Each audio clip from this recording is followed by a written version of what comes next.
Good afternoon. My name is Prannoy, and the topic that I have given for the presentation is efficient utilization of human resources. So, before starting with the presentation, let me give you a brief about what the term efficient really means. Efficient means to produce a capable result without wasting any resources like energy, water, and etc. In the terms of human resource management, efficient utilization of human resources means to utilize the human resource, the asset of the organization, the human being, and their capabilities and skills in such a way that they are producing an effective result of an organization without wasting their resources. So the term basic of what a human resource is. A human resource is a division of a business that is charged to look after the people who work for an organization and the department, responsible for managing all the matters related to the employees who collectively represents one of the most valuable resources in the business of organization. As we all know that the human resource is an asset, which is very much distant from one company to another, one industry to another. If you're looking at the company's perspective, a company can have the similar resources, the similar process, as well as a similar design as well. You know, but the human resource that are working on that particular project or working on a particular part is differentiated at everywhere. So the human resource management is therefore focused on these particular areas such as recruitment and staffing, compensation and benefits, training and learning, labor and employee relation, and organization development. Next, we talk about the HRM principles, the human resource management principles, which are confined and utilized in each and every of the industry. These first four principles are as follows. First, the human resource are most important asset of an organization. As we all know, they cannot be they cannot be similar to the aspect of the working. They can be unique in their own working style, their own working pace, etc.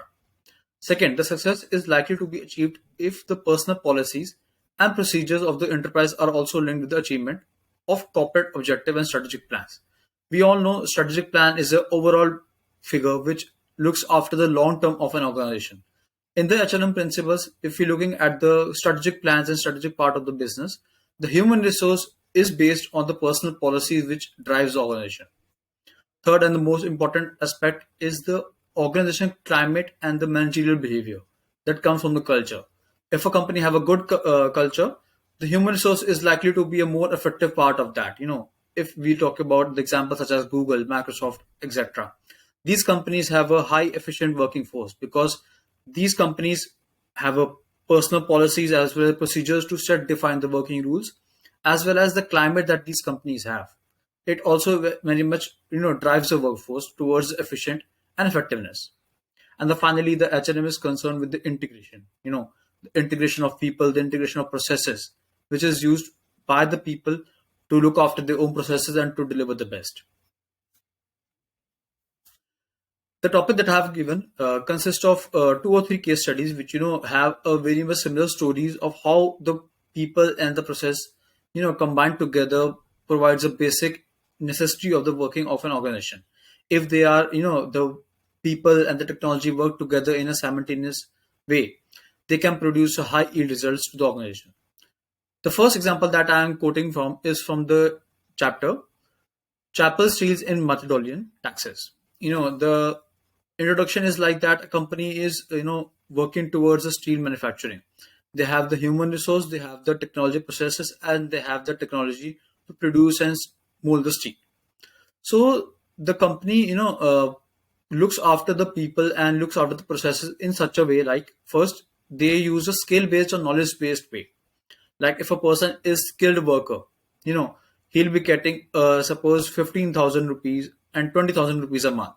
And if a person is a knowledge based person, if he is driving of how the working can be done, how effectively the working can be improved, so he'll be giving the pay scale of 40 to 50,000 per month. So the Chapel Industries, the Chapel Steel Company, has motivated its employees to master the broad range of skills, which enable them to perform wild reading activities. Like a foreman is, can be used for getting the steel, as well as he's part of the process in which he's uploading the steel to the company as well. So it is a good practice for the company. Second, the heavy emphasis on the technology innovation and the computerization. The company realizes that the workforce is a skill based workforce. the skill can be improved, and in the later time period, the computerization and the modern innovation are required in the range of technologies to move it further. So they heavily emphasizes on that technology and invested in that. Emphasis on profit sharing and avoidance of individual suggestion systems. The company works in a way in which they mm, motivated each and every employee. They have the profit sharing ability, as well as they encourage individual employees to give us suggestions on the systems. Encouragement of risk taking challenges in the form of specific reachable goals and freedom to the question. The when I was reading the case study also gives us the broad enhancement of how a strategic plan is developed in a company, from the ground level to the top level. The company have the people to encourage them for the risk taking challenges. They do not define the company people. They do not uh, set the people to work in a similar manner. They want some specific reachable goals, as well as they want innovation and risk taking workforce to drive their work forward. And the second, the case study that I have going through was the Forest Incorporation in Grand Rapids. It's a Michigan state facility. The facility, the company, focuses in flexibility in both production facilities as well as employees and manager. They have a system in which the 50-20 ratio is given, as well as the employees and the managers are in the part of production facilities, eliminating several layers and the management hierarchies. The as I was reading up the company history as well as its incorporation, I think it's one of the first companies, which started off with laying off the management hierarchies. If we're looking at the typical hierarchy structure, it consists of top level, middle level, as well as the lower level.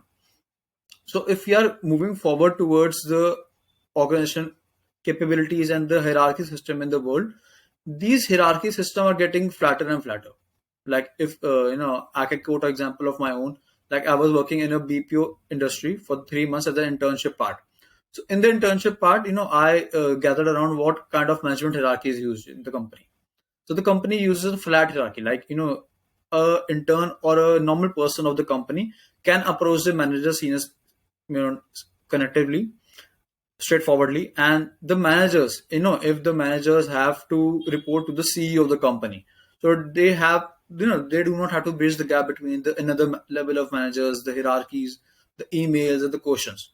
So they can directly move forward towards that, and they can put up the queries and get the answers from the hierarchies.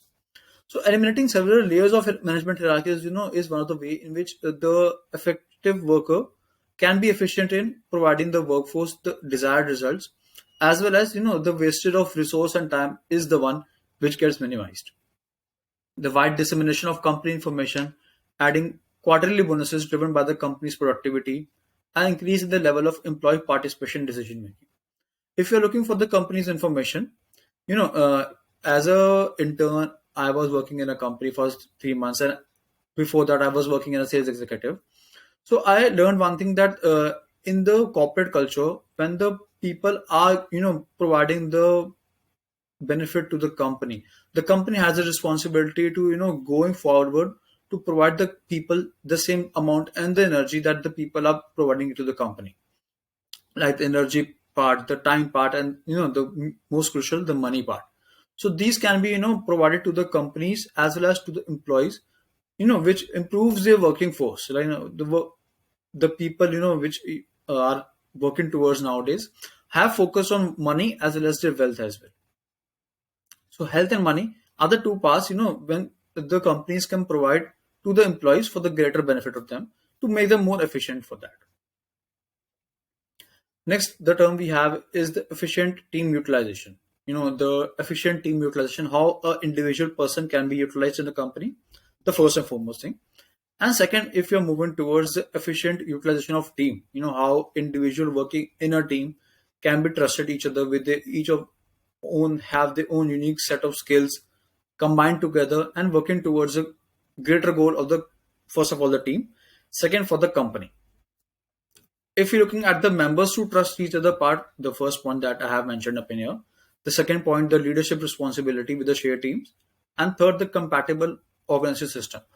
These all three parts are a combination in fact of how efficient a team utilization is done and how a team moves forward. So the team performance management phases is divided into four parts. As I was talking about, these four parts consist of forming, storming, norming, and performing. The formation part, the individual are gathered in a team. Like if you're working in a company and the company is set up in a strategic way, a sales force is derived of the maximum people. Like, suppose a team consists of 50 members of sales. So how a structured team can be given, how the hierarchy can be formed, and how a team, sales team can be divided into further parts like sales team 1, sales team 2, sales team 3, etc. So the team performance management phases, the first one is the formation stage. The people of various background, of various skills, qualities, they combine in a specific manner to make a team. Once a team is formed, like a sales team is formed. Next part is the storming.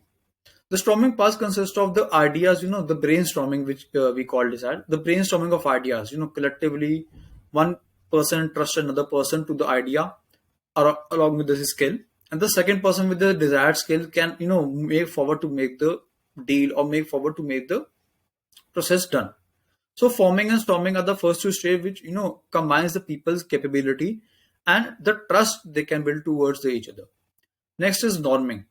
Norming means to basically norm the set guidelines, the rules and regulations which a team is supposed to be formed and how it is used to be function. Suppose a team is formed, they have some ideas regarding how the sales is done. But a set of standards, rules, and ethication is also required by the team, and for the team to make it more sufficient and more effective towards the greater goal. And after the formation of team, getting the ideas straightforwarded and performing with the well set standards, the performance is done. The fourth stage of the part is the performing. The performing means to get the desired result without the wastage. If 50 people are in a team, having a team, sub teams creators such as 1, 2, and 3, they are storming, forming the ideas with the strict rules and regulations, and they are performing at each and every capability pace. But the resources can be divided each and among of them equally. We cannot distribute the ideas or the resources towards a single team. That can be an inbias to the rest of the team players. So the team formation and the team performance well stages can be done on these four parts like forming, storming, norming, and the performing. By conclusion of all these things, like how effectively and how efficient a work from is done, the basic ideas and guidelines that I have gathered along in the articles, workforce, places, and all the other information that I've gathered is that a human is an efficient and effective being. But to drive that human being, to drive that human resource further in a corporate line, a company needs to get its standards clear, the goal clear, the policies clear, the help required by the person to make it more efficient. Like a person is, let me give a simple example. Like a person working in a steel factory, he can, effectively, gather the technologies and the resources from one place to another. But if he's equipped with, trolleys, safety belts, safety shoes, the efficiency of the worker can be increased. He can deliver that much of efficient output in lesser time period. So how to improve the efficient use of human resources in an organization? This cannot be restricted totally towards a single part and restricted to only towards the industry. If you're talking about it, goes on towards industries, performances, teams, companies, etc. So each and every of them have a different pace, and each and every of one of them have different uses of that. So these are the points that I have given for the conduct part. The first one is the conduct a productivity drive. How much the workforce is productive, how much a people can be used to drive the productivity. A single person's productivity can be measured at each and every level of the organization, whether it is a team, whether it is a management team, whether it is a strategic team. So conduct a productivity drives, with that a person can provide the output to his best use. The company needs to conduct a productivity device, so that they can effectively and efficiently use the term human resource, like how much a person is providing in the sales department, how much a person is providing in the marketing department. So the productivity can be varies, no doubt the productivity can be varied, but productivity can be enhanced if the teams are unison and combined in a singular way. The company needs to conduct this drive specifically so that they can remove those person or give the training to the person who are less on the productivity part, so they can be improved or they can be removed for that. Second is to improve manpower budgeting and control techniques. A major part of efficiency is to produce the desired result. If a person is producing the desired result at a very good pace, he's an excellent worker. But simultaneously, he's wasting the resources as well. He's wasting of time, he's wasting the energy. So the person cannot be an efficient human resource. He is a good working human being, but he cannot be an efficient working force. So for that, the manpower budgeting, how much a person needs, how much a person is required to get the output done, and the control techniques, how much is budgeted, and how much is a single budget for the company or for the departments that needs to be improved each and every level, as well as from each and every company to company as well. Third, to introduce work measurement, like if a person is working, how much is he working, like the pay scales or the working hours that we can define, how much a person is used and how much a person is efficient by both the ways. Like if we are talking about the efficiency of human being, a person working 10 hours a day is efficient in one organization or the one company, but a similar person at the similar situations at a different company can be varied from person to person or by the company's perspective. So introduce a work measurement, to check out, look after how much a person is capable of producing the efficient result. As a human resource executive or a human resource manager, a team of HR, the human resource needs to get these things done, like to conduct a productivity drive, to improve a manpower budgeting, and to introduce a work measurement. Next is the use of appropriate payment method by the results bonus profit sharing schemes. As I was working in a sales executive in 1.5 year for the past company. So as a sales executive, the person gets the remuneration, the method of result by the sales, that how much sales he is doing for the particular part.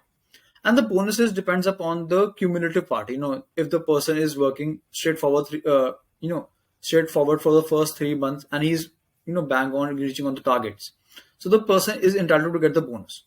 But the profit sharing pass, is a new introduction scheme, which a company provides to the high level workers. Like if the person is effective in his working, efficient in working, and he can produce the desired results, the company, gets the profit sharing schemes to each and every level of the organization. Like if a person is, working 10 hours a day, it legally it's not required. But if a person is, working 10 hours a day and he's working at an efficient manner, the company, check these results and thought if the person is getting 10 hours a day in a single perspective, he can be promoted to a senior level management. If his working have a criteria, he can drive the team forward, and if the person can be used to move the greater goods. So the profit sharing abilities by the companies, if I was working in a sales team, we were having a targets. If the targets are met by the team, we can have the results in the parties.